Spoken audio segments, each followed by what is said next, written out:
નમસ્કાર, આપ જોઈ રહ્યા છો સ્પાર્ક ટુડે ન્યૂઝ. નવસારીની જીવાદોરી સમાન પૂર્ણા નદીએ ભયજનક સપાટી વટાવતા આખું શહેર પાણીમાં ગરકાવ થઈ ગયું હતું. જનજીવન સંપૂર્ણપણે અસ્તવ્યસ્ત બન્યું હતું. ત્યારે બંદર રોડ પર આવેલા રેલવે ટ્રેક પર એક મોટી દુર્ઘટના ટળી હતી. ગુરુવારે રાત્રે ટેક રિપેરિંગ કામગીરી માટે ગયેલા રેલવેના 9 જેટલા કર્મચારીઓ અચાનક પૂરના પાણી વધી જતા ચારે બાજુથી ઘેરાઈ ગયા હતા. બહાર નીકળવાના તમામ રસ્તા બંધ થઈ ગયા હતા. આ કર્મચારીઓએ કાળ, ઝાળ, ઠંડી અને ભયના ઓછાયા વચ્ચે આખી રાત રેલવે ટ્રેક પર જ વિતાવવી પડી હતી. શુક્રવારે સવારે રેલવે તંત્ર દ્વારા નવસારી પ્રાંત અધિકારી જન્મ ઠાકોરનો સંપર્ક કર્યો હતો. સ્થિતિની ગંભીરતા સમજીને પ્રાંત અધિકારીએ ક્ષણનો પણ વિલંબ ન કર્યા વગર એનડીઆરએફ અને પોલીસની ટીમને ઘટના સ્થળે રવાના કરી હતી. પૂરના પ્રચંડ પ્રવાહ વચ્ચે એનડીઆરએફની ટીમે અને નવસારી ટાઉન પીઆઈ કેડી નકુમે પણ એનડીઆરએફની ટીમ સાથે રેસ્ક્યુમાં સહભાગી બન્યા હતા. આ કુશળતા દાખવીને દિલધડક ઓપરેશન પાર પાડ્યું હતું. ટ્રેક પર ફસાયેલા તમામ 9 કર્મચારીઓને સુરક્ષિત રીતે બહાર કાઢવામાં આવ્યા હતા. આ સફળ કામગીરીથી તમામ કર્મચારીઓએ રાહતનો શ્વાસ લીધો હતો. સમગ્ર રેસ્ક્યુ ઓપરેશન દરમિયાન પ્રાંત અધિકારી જન્મ ઠાકોર, મહાનગરપાલિકાના ડેપ્યુટી કમિશનર ગૌરાંગ વસાણી, નવસારીના ડીવાયએસપી સંજય રાય સહિતના ઉચ્ચ અધિકારીઓ સ્થળ પર હાજર રહ્યા હતા અને પરિસ્થિતિ પર બાજ નજર રાખી હતી. નવસારી શહેર અને ઉપરવાસમાં પડેલા ભારે વરસાદને પગલે નવસારી શહેર જળબંબાકાર બન્યું હતું. ત્યારે બંદર રોડ ખાતે 9 વ્યક્તિઓ રેલવેની અંદર કામ કરી રહ્યા હતા, તે ફસાયા હતા. તેને રેસ્ક્યુ કરવામાં આવ્યા છે. એનડીઆરએફની ટીમ અને નવસારી ટાઉન પીઆઈ સાથે ઉભા બોટમાં જઈ અને રેસ્ક્યુ કર્યું હતું. સીધા જ આપણે એમની સાથે વાત કરવાનો પ્રયત્ન કરીશું. સર, રેસ્ક્યુ કરવામાં આવ્યો હતો, કેવો અનુભવ રહ્યો? એકચ્યુઅલી આજે જે કાલે ખૂબ વરસાદ પડેલો એને લીધે ઘણું પાણી ભરાઈ ગયેલું છે. મોટો પ્રોબ્લેમ એવો હતો કે પાણી છે ને બેક જાય છે અત્યારે, એટલે એનો જે કરંટ અને ફ્લો છે એ એટલો ટ્રીમેન્ડસ હતો કે જે રાફ્ટ છે એનું મશીન પણ ત્યાં કામ કરતું નહોતું. પછી હલેસાથી અને બાંબુથી પુશ કરી અને અમે લોકોએ કરંટ ક્રોસ કર્યું. જે મેઇન જગ્યા છે જ્યાં આ લોકો ફસાયેલા હતા એ જગ્યા ખૂબ જ વિશાળ છે અને ત્યાં 2 સાઇટ ઉપર છે. એટલે એક સાઇટ ઉપર તપાસ કરતા ત્યાં મળી આવેલ નહીં. પછી ફરીથી પાછું રાઉન્ડ ટર્ન લઈ અને બીજી સાઇટ ઉપર અમે ગયેલા અને ત્યાં 9 મજૂરો ફર્સ્ટ ફ્લોર ઉપર ફસાયેલા હતા. એ લોકોને સફળતાપૂર્વક લાઈફ જેકેટ સાથે રાફ્ટમાં બેસાડી અને બંને એનડીઆરએફની ટીમ સાથે અમે એ લોકોને પરત પાછા અહીંયા લઈ આવેલા છીએ.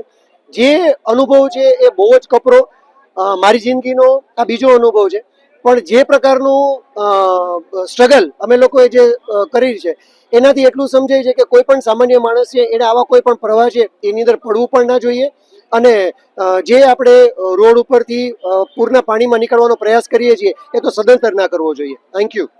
તો ચોક્કસ કહી શકાય કે નવસારી જે ટાઉન પીઆઈ તેમની સાથે વાત કરીએ, એમને ખૂબ જ સારો અનુભવ રહ્યો. અને જે વાત કરીએ તો રેસ્ક્યુ કર્યા બાદ આનંદની લાગણી અનુભવે છે. સાથે ત્યારે બીજા જે રેસ્ક્યુ કરેલા જે 9 વ્યક્તિઓ છે તેમની સાથે વાત કરવાનો પ્રયત્ન કરીશું.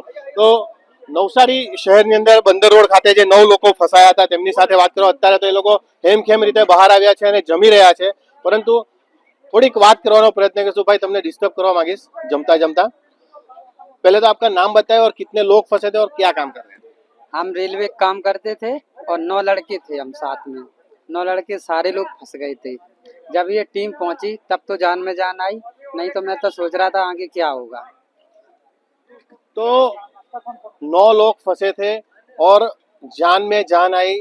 जो રેસ્ક્યુ કિયા ગયા હે તેમને જીવમાં જીવ આવ્યો છે. અને વાત કરીએ તો એમના જે રેસ્ક્યુના જે એનડીઆરએફના સર છે તેમની સાથે વાત કરીશું.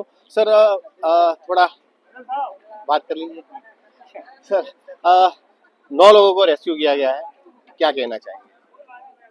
देखिए, पहले तो हम लोग सोच रहे थे कि इजीली हो जाएगा, हमको जाना है 9 आदमी को लेके आना है.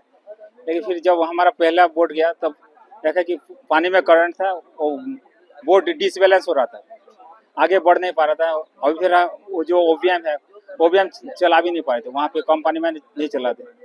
तो उसको फिर क्या किया, रस्सा में बांध के जो ब्रिज के सहारे उसको धीरे धीरे क्रॉस किया गया. फिर आगे जितना फ्लो कम हुआ उसके बाद हमने उसका ओवीएम चला के फिर उसके बाद आगे बढ़े. फिर उसके बाद अंदर जाने के बाद फिर इनको ये दिक्कत है, ढूंढना मुश्किल हुआ. फिर जो नंबर पे जो दिया था वो नंबर पे वो कॉन्टैक्ट हो पा रहा था, शायद बिजी था. फिर मैंने ऊपर से फिर उनको गाइड करके बता के फिर रास्ते में वो एसडीएम साहब भी खड़े थे. एसडीएम साहब, लोकल पुलिस, सबके बहुत बढ़िया कोऑर्डिनेशन था. सबके मिलजुल के जो इसी के चलते हमारा जो चैलेंजिंग जॉब था वो कामयाबी हुआ. और 9 आदमी को रेस्क्यू कर पाए। તો ચોક્કસપણે કહી શકાય કે સર સાથે વાત કરી, અભિજીત સાહુ સર સાથે વાત કરી, એનડીઆરએફ ટીમના લીડર છે અને તેમની સાથે વાત કરી અને 9 જેટલા લોકોને રેસ્ક્યુ કરવામાં આવ્યા છે. પરંતુ જોવા જેવી બાબત એ છે કે ચેલેન્જિંગ ટફ જે કહેવાય ને કે પાણીનો વેણ હતો અને તે ચેલેન્જિંગ હતું. સાથે સાથે નવસારી ટાઉન પીઆઈ નકુમ સાહેબ જે ખરા તેમને પણ સાથે ગયા હતા અને સારો એવો અનુભવ રહ્યો.